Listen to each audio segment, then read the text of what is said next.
Hello বন্ধুরা, এখন কথা বলবো আমাদের সকলের প্রিয় ক্রিশ্চিয়ানো রোনাল্ডোকে নিয়ে। সৌদি লিগে চলছে এখন যেন রোনাল্ডোরই শাসন।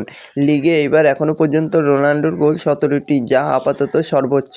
এই ম্যাচের আগে 16 গোল করে আল হিলালের আলেকজান্ডার মিত্রোভিচের সঙ্গে যুগ্মভাবে শীর্ষে ছিলেন পর্তুগাল তারকা, কিন্তু এখন তিনি সর্বোচ্চ গোলদাতা হয়েছেন, সবাইকে ছাপিয়ে গেছেন।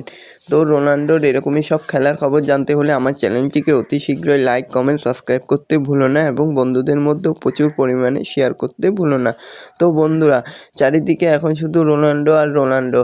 রোনাল্ডোর বয়স হয়েছে এটা সত্যি মানতে পারবো না, কারণ রোনাল্ডোর কাছে বয়সটা যেন একটা সংখ্যা মাত্র, কারণ তিনি এখনও তার রেকর্ড গড়ে যাচ্ছেন।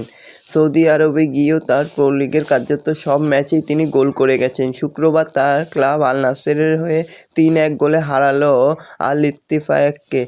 তো 3টি গোল একটি পর্তুগাল তারকার, অবশ্য সেই গোল তিনিই করেন পেনাল্টিতে। এবছর সব প্রতিযোগিতা মিলিয়ে রোনাল্ডো 51 গোল করে ফেললেন।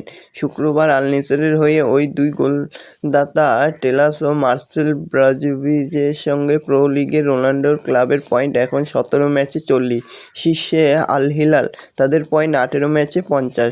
তো এই লিগে এখনও পর্যন্ত রোনাল্ডোর গোল 17টি, যা আপাতত সর্বোচ্চ গোল।